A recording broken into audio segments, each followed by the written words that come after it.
Sister Love. John Escott. Marcia met Howard Collins at church. Marcia was 35 years old. Howard was 41. Howard lived with his mother in a small house on the south side of the town. Marcia lived with her sister and father in an apartment 3 streets away. Marcia did not work. Her father, George Grant, was ill and never left the apartment. He stayed in bed most of the time and always needed somebody with him.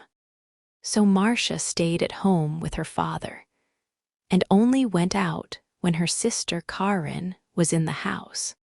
The 2 sisters were very different. Marcia was short with a small round face and short black hair. Karin was 10 years younger. She was tall, had long brown hair and good legs, and a suntan all through the summer. People often said to Marcia, "Your sister is very beautiful." There were always lots of men ready to take Karin out to dinner or to the cinema. But Marcia stayed at home. Karin worked in a shop in the town. When she was at home, she liked to sit up on the roof garden of their apartment building. It was one Sunday in May when Marcia came home with Howard the first time. She took him to see her father. George Grant was in bed. He had gray hair and a gray face. Sometimes he read a book, but mostly he just sat in bed and watched television. "This is Howard, father," Marcia said. "He works at the hospital and we met at church. I told you about him last week. Do you remember?" "No," her father said, and he turned his face away, back to his television. He was not interested in new people or his daughter's friends. Just then, Karin came into the room. She wore a white bikini and white shoes. She smiled at Howard. "So you're Howard," she said. "My big sister has got a boyfriend at last." Howard's face went red, and he looked down at his feet. Karin laughed. "Come on up to the roof garden and have some wine. The sun is wonderful this morning." "Oh, Howard began. Marcia looked angrily at her sister. But then she said, "Yes, I must get father a drink." "See you in a minute, Howard. Go up to the roof and talk to Karin." The sun was hot on the roof, and Howard took off his coat. He looked around. There were 3 chairs, a sun umbrella, a sunbed, and a table with 3 glasses and a bottle of wine on it. There were tiles on the floor, and next to the little wall around the edge of the roof, there were some flowers in boxes. This was the garden. "Very nice," said Howard.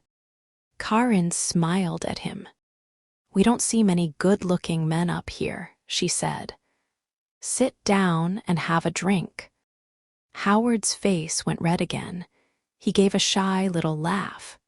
"Oh, thank you," he said. He tried not to look at Karin's long suntanned legs, but it was not easy. "I come up here all the time when it's sunny," Karin said.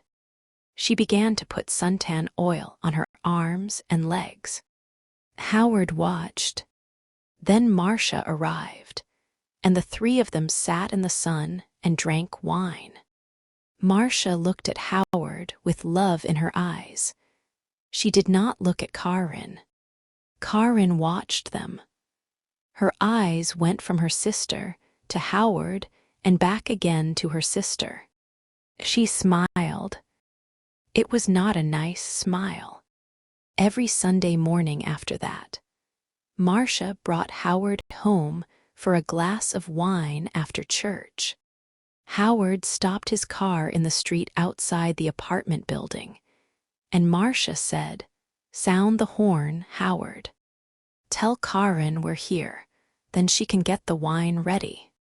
So Howard gave 3 little toots on his car horn. On sunny days, Karin always came to the wall at the edge of the roof and looked over to wave at them. Then she went to get the wine. She always wore her bikini or a very short skirt. Marcia never wore short skirts or a bikini. "My legs are too fat for bikinis," she told Howard. "Your legs are very nice," he said shyly. One day in June, Karin asked Howard, "What time do you finish work, Howard?" "About 6 o'clock," he said. "Could you bring me home after work?" Karin said. "My shop's very near the hospital you drive, right past it. And you only live 3 streets away from us." "There's a very good bus," said Marcia quickly. "It stops outside our building." "But the bus is so slow," Karin said. "Please, Howard." Howard looked from one sister to the other. "Oh, well. Yes, all right then," he said. "Thank you," Karin said, and gave him a quick kiss. So every evening Howard drove Karin home. On the first Friday, they were an hour late. When they arrived, Marcia was at the door of the apartment building. "What happened?" she asked. "Why are you so late?" "There was an accident," Karin said. 3 cars, all across the road on that hill by the cinema, you know. We couldn't get past, we couldn't go back. There were so many cars, nobody could move." Howard said nothing. It was a long, hot summer that year. Marcia went to church every Sunday morning, and Karin stayed at home with their father. When it was sunny, and it often was, Karin went up to her, sunned on the roof. When Marcia went up to the roof garden, she always sat under the umbrella. But Karin put on lots of suntan oil and sat in the sun in her bikini. "The hot sun's not good for your body," Marcia said. Karin laughed. "Howard likes my body." "No, he doesn't," Marcia said angrily. "Oh, he does," Karin said. "He's very shy with women, but he always looks at my body very carefully. He does it all the time. Perhaps he wants me to take off." "Stop it, Karin," Marcia said. "Don't say those things," Karin laughed. "What's the matter, big sister? Are you afraid I'm going to take him from you?" Marcia did not answer. The next Sunday, Howard phoned Marcia early in the morning. I don't feel very well," he said. "I'm not going to church today." "My love, I'm sorry," Marcia said. "Can I phone you when I get home?" "Yes, of course," he said. "I can't phone before 1 o'clock," Marcia said. "I'm going to be late back because there's a meeting after church. Something about Africa, I think." "Oh yes, I remember," Howard said. But Marcia was wrong. There was no meeting after church that morning. It was the next Sunday. So she left church at the usual time and arrived home at 11:45. First, she went in to see her father, but he was asleep. Then she phoned Howard, but there was no answer. "Perhaps he's sleeping," she thought, "and his mother doesn't want to answer the phone." She went to her room and put on a long summer skirt. Then she went up to the roof garden. She put her hand on the door to the roof and stopped. The door was half open and she could hear voices. There was someone with Karin. "A man, Howard, Howard." Marcia listened. "I feel bad about this," Howard said. "We must tell Marcia soon, Karin." "No," Karin said quickly. She gave a little laugh. "It's our secret, Howard." "Only for a little longer. All right." I don't like, he began. But you do love me, Howard, Karin said. Not Marcia. Say you love me, please. Marcia suddenly felt cold. You know I do, Howard answered. But Karin kissed him. It's our little secret. Oh, is your car outside, my love? We don't want Marcia to see it. I didn't bring my car, Howard said.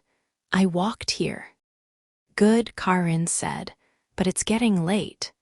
You must go before she comes home. They kissed again. See you tomorrow, usual time, usual place, said Karin. Now go. Marcia moved quickly and quietly away from the roof door and ran to her bedroom. She did not want Howard or Karin to see her. She heard their voices.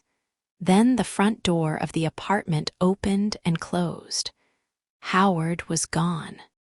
Marcia sat on her bed for an hour.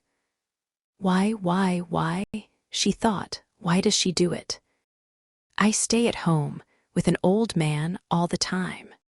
I can't go out to work. I can't make new friends. I can't meet new people. I go shopping once a week, and I go to church once a week.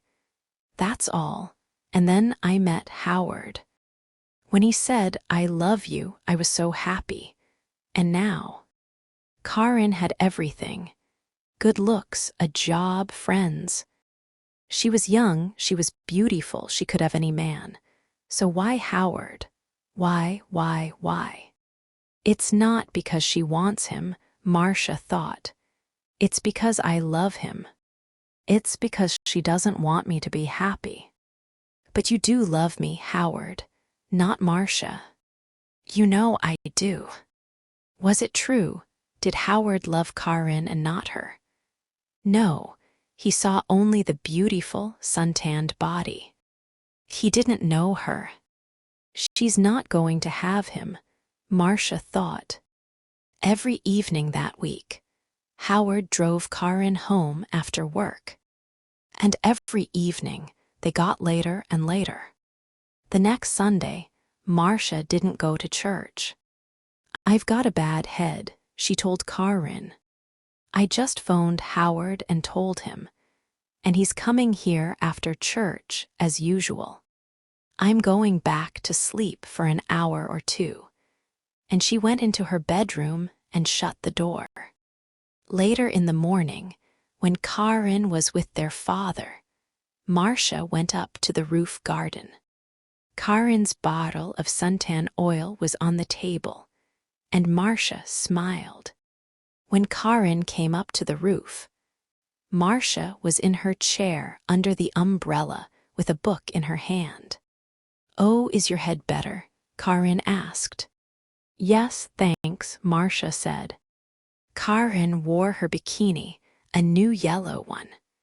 She opened her bottle of suntan oil. Oh, there's not much here, she said. I must get some more. She began to put some oil on her legs. 20 minutes later, Howard stopped his car in the street below. Up on the roof, Karin and Marcia heard the usual 3 little toots on his car horn. He's here, Karin said excitedly. Your man's here, big sister, and she laughed. Yes, Marcia thought. My man, not yours, Karin. Karin jumped up from her sunbed. She ran to the wall at the edge of the roof to look down and wave to Howard. She had no shoes on, and at the wall, her feet suddenly slipped away from under her. Alog, she cried. She fell forward and put out her hands to grab the wall. But the top of the wall was slippery too.